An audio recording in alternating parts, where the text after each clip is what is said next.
इस चीज़ को कैश करवाया जाता है पॉलिटिकल पार्टीज में, आप मानते हैं इस चीज़ को? बिल्कुल बिल्कुल करवाती हैं। पॉलिटिकल पार्टीज एक बड़ी गेम खेलती हैं, उसको बोलते हैं कॉग्निटिव ईज। ठीक है। ये क्या होती है, पाकिस्तान में हर पेचीदा जो मसला है ना उसको ही बिल्कुल आसान करके बताते हैं कि इसका सिंपल आसान हल ये है। ठीक है। मिसाल है, मैं कहता हूँ यार मैशत चल नहीं रही, करप्शन है, ये है, तो वो कहते हैं बस आप मुझे ले आए, मसला हल। अब होता ये है कि जो शख्स, एक रिपोर्ट भी आई थी कि जो गरीब ममालिक कंट्रीज़ है ना, वहाँ पे जो बंदा है बेचारा वो बहुत ही परेशान होता है, माशी तौर पे, समाजी तौर पे बड़े प्रॉब्लम होते हैं। तो ये जितने भी पेचीदा मामलात होते हैं ना किसी मुल्क के, जब आप उनको इसका आसान हल बताते हैं ना, क्योंकि वो जल्दी समझ लेता है। ऐसे ही है। जो चीज़ आपको जल्दी समझ आ जाती है तो लोग अक्सर उसको समझते हैं कि ये सच भी यही है। बिल्कुल बिल्कुल। ज़रूरी नहीं कि जो चीज़ आपको समझ आ रही है, साइकोलॉजिकल फैक्टर है। एग्जैक्टली। ठीक है, तो वो इस तरह के नारे भी लगाते हैं, ठीक है, कि भाई हम आ गया तो हम इन दिनों में इतना कर देंगे। जब वो हुकूमत में आते हैं, कोई भी सरकार आती है, तो पता चलता है यार मामला तो बहुत ही पेचीदा है भाई, बहुत ही टेक्निकल इशू है। इस चीज़ को दुरुस्त करते हैं तो वो खराबी होती है, उसको बेहतर करते हैं तो वो चीज़ खराब हो जाती है। सही। अब ये क्या करते हैं कि आम बंदों को, क्योंकि ऑलरेडी आप परेशान हैं। अच्छा, वैसे भी आपको अगर मैं कोई पेचीदा चीज़ समझाऊंगा ना तो आपका जहन उसके ऊपर काम नहीं करेगा, वो थक जाएगा। आपका भी माइंड कहता है मुझे कंफर्टेबल रखा करो, मुझे आसान आसान चीज़ें बताया करो। इवन कि हम बच्चों को जब पढ़ा रहे होते हैं ना तो बहुत ही केस लॉज होते हैं या बहुत ही मुश्किल टॉपिक्स होते हैं, जब मैं उनको समझा रहा होता हूँ डिटेल में, तो वो कहते हैं सर और आसान करें, बिल्कुल आसान करें। मैं कहा अगर मैं बहुत आसान करूँगा तो चीज़ें मिस हो जाएंगी। हाँ, वो फिर जाहिर सी बात है टेक्निकलिटीज भूल जाएंगे। तो कॉग्निटिव ईज क्या है कि आम बंदा सुनना चाहता है कि मुझे इस पेचीदा मसले का सिंपल हल बताओ। वो हल ये है कि भाई आप ये कर दें, इसको ख़त्म कर दें, इसको अंदर कर दें, इसको बाहर कर दें, इसके ऊपर पाबंदी लगा दें, ये कर दें, वो कर दें। ऐसे मसाइल हल नहीं होते। जो जितना पेचीदा मसला है उसका हल भी बड़ा पेचीदा होता है और उसमें टाइम लगता है। सही। कोई भी चीज़ है वो दिन रात नहीं हो सकती, किसी का कोई शॉर्टकट नहीं है। अगर आपने जिस तरह मईशत के जितने हमारे स्ट्रक्चर मामलात हैं, आप वो उनको 1-2 साल में हल नहीं कर सकते, 5-6 साल लगेंगे। लेकिन जब आपकी डायरेक्शन सही हो, जब आपकी पॉलिसी बेहतर हो और जब आपको पता हो कि यार इसमें से हमें रिजल्ट मिलेगा। लेकिन अगर आप टेम्परेरी बुनियाद पे कुछ पॉलिसीज लेके आते हैं लोगों को अट्रैक्ट करने के लिए, तो वो एक आर्टिफिशियल होती हैं, सुपरफिशियल होती हैं, तो उसका कोई हल नहीं निकलता, लॉन्ग टर्म नहीं होती। तो वो चीज़ें फिर वापस उसी जगह पे आ जाते हैं। आप देख रहे हैं माजी उठा के हमारी जितनी भी हुकूमत है उन्होंने बहुत मईशत के हवाले से बड़े बड़े फैसले किए। किसी ने ये स्कीम शुरू की, किसी ने वो काम शुरू किया, ये किया। हम उनकी नीयत पे शक नहीं कर रहे, लेकिन उससे मसला हल नहीं हुआ। बेरोजगारी अभी भी वहीं पे है, बिल्कुल, गुर्बत वहीं पे है, सारी चीज़ें वहीं है। सही है, ठीक है ना। थोड़ा बहुत ज़माना चेंज हो जाता है, चीज़ें तब्दील हो जाती हैं, लेकिन जो जेन्युइन प्रॉब्लम वो वहीं पे वहीं है। इसका मतलब है कि आपका जो बुनियादी मसला है, मईशत का जो ढांचा है, उसमें ही खराबी है। अच्छा, सिस्टम का इशू है। सिस्टम का इशू है कि सिस्टम में खराबी है। देखिए कि अगर सिस्टम का इशू है तो फिर हम ये तो नहीं कहेंगे कि पॉलिटिक्स भी इशू बन रहा है इसमें।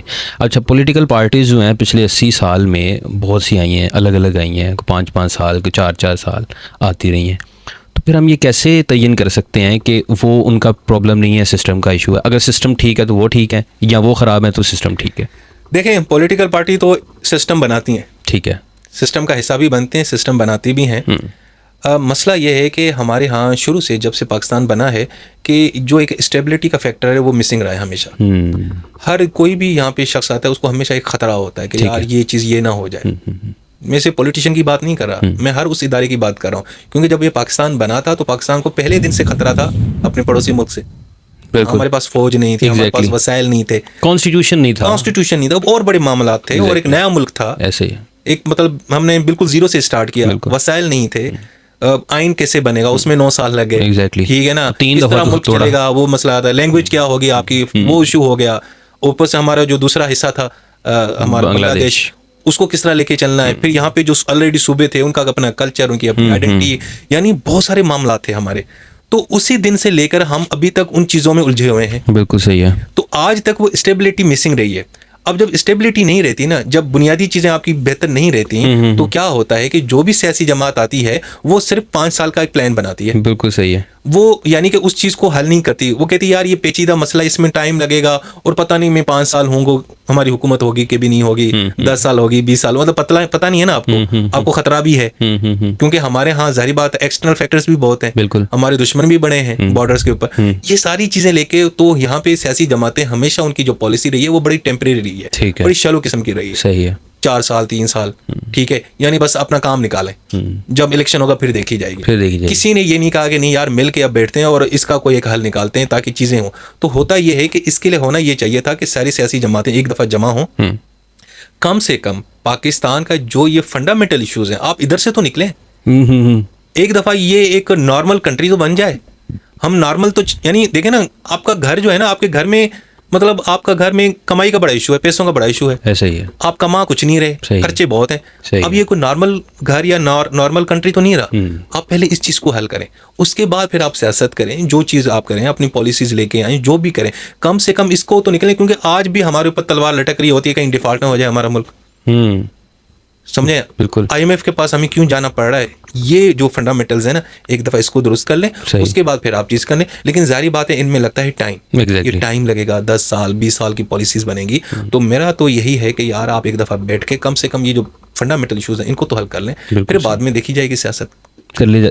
देखते हैं कि अब हमारे पाकिस्तान की सियासत क्या ये कहना दुरुस्त होगा कि अब वो पॉलिसीज़ के अलावा पर्सनैलिटीज़ पर जो है वो ज़्यादा काम हो रहा है। देखें, ये अनफॉर्चुनेट है, ये वैसे पूरे साउथ एशिया का यही कल्चर रहा है कि हमारे यहाँ मसीहा कॉम्प्लेक्स का बड़ा इशू है, क्योंकि होता वही है कि जब किसी भी गरीब मुल्क में आप जाते हैं ना, लोग जो बड़े परेशान होते हैं तो वो हमेशा बस ये चाह रहे होते हैं कि यार कोई एक ऐसा शख्स आ जाए जो हमारे प्रॉब्लम को कुछ ही दिनों में हल कर दे, उसके बाद जादू की छड़ी हो और वो हल कर दे।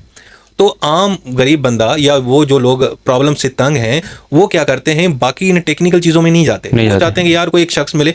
तो होता ये है कि फिर इस तरह की जब इन्वायरमेंट होती है ना, तो लोग भी इसको आवाम को मैनिपुलेट करते हैं। बिल्कुल, उनको कहते हैं यार इनको कोई नारा दूं या उनको कोई स्लोगन दूं या उनको कोई एक आसान हल बताऊं, तो लोग फिर क्योंकि जाहिर बात है बेचारे ऑलरेडी मरे हुए होते हैं मसाइल की वजह से, तो वो ये छोटी चीज़ें इनको अट्रैक्ट करती हैं। बिल्कुल सही। और वो फिर नफसियाती तौर पे आप खुश हो जाते हैं। यानी ये ऐसा ही है जैसे आपको कोई मोटिवेट करने के लिए एक सादा अल्फाजों में कोई एक छोटी सी बात कर दी जाए और आपको कहें यार आपके ये जितने भी मसाइल हैं ये सिर्फ इस चीज़ की मार है, आप ये काम कर दें आपके मसाइल हल हो जाएंगे, तो आप खुश हो जाते हैं, अच्छा मेरे सारे मसाइल सिर्फ इस चीज़ के हल। बिल्कुल। तो ये जो चीज़ है ना, इस वजह से फिर लोग जो है ना, जो दूसरे लोग भी पॉलिटिशियंस वो भी इसका फ़ायदा उठाते हैं कि यार आवाम ये बड़ी परेशान है, इनको ना कोई जल्दी हल चाहिए, तो वो इस तरह करते हैं। तो फिर लोग जाहिर बात है फिर वो पर्सनैलिटी कल्ट में कन्वर्ट चीज़ें हो जाती हैं, फिर पर्सनैलिटी की चीज़ें इर्द गिर्द घूमना शुरू हो जाती हैं। सही है, ठीक है ना, क्योंकि इदारे जब आपके मजबूत नहीं होते, इंस्टीट्यूशन मजबूत नहीं होते, स्ट्रक्चर बुनियाद नहीं होता, तो फिर ये जो इस तरह की शॉर्टकट है ना, लोग इसके ऊपर देखते हैं, यानी बाहर की तरफ देखते होते हैं। फिर जाहिर बात है उसका भी कोई हल नहीं निकल रहा होता, क्योंकि सिर्फ एक शख्स या दो शख्स के आने जाने से ये सिस्टम कभी नहीं हल होगा। ये आपको याद रखना चाहिए।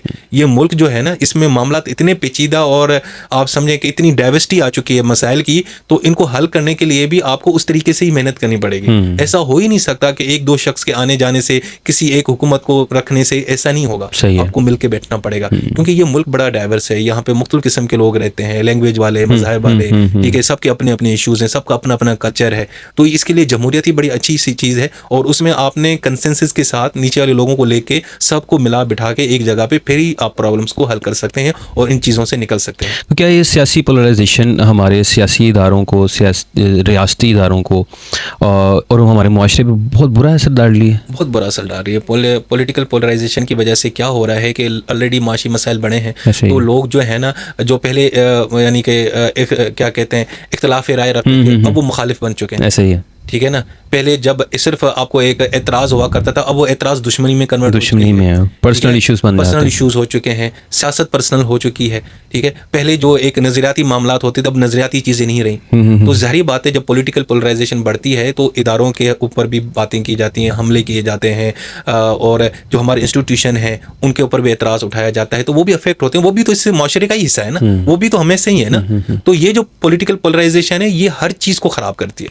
अब आप देख लें, आप डिजिटल उठा के देख लें, पॉलिटिकल पोलराइजेशन की वजह से सबसे ज़्यादा जो नुकसान है वो डिजिटल का हो रहा है, कि डिजिटल पे कितनी फेक न्यूज़ आ रही होती हैं, कितनी जो है ना मिस इन्फॉर्मेशन, डिसइन्फॉर्मेशन फैल रही है, ऐसे ही है, सिर्फ पॉलिटिकल पोलराइजेशन की वजह से। क्योंकि आपकी नफरत इतनी बढ़ चुकी है, आप कुछ भी करने को तैयार हैं अगले बंदे को, अपने जो आपके मुखालफीन है, हरीफ हैं, आप उनको नीचे दिखाने के लिए कुछ भी करने के लिए तैयार हैं। यानी हम पॉलिटिकल अवेयर नहीं, पॉलिटिकल रिएक्टिव हैं। रिएक्टिव हैं, ठीक है, रिस्पॉन्ड नहीं करते, रिएक्ट कर रहे हो। रिस्पॉन्ड करने के लिए तो माइंड प्रोसेस करना पड़ेगा, समझना पड़ेगा, मेहनत करनी पड़ेगी। तो ये जिसे इंटेलेक्चुअली जवाब देना पड़ेगा। देखें ना, एक होता है रिफ्लेक्स एक्शन, ठीक है, कोई गर्म चीज लगती है आप एकदम रिएक्ट करते हैं, आप भी नहीं सोचते अगला बंदा कौन है, ठीक है ना। तो हम उस कैफियत में आ चुके हैं। बिल्कुल सही है।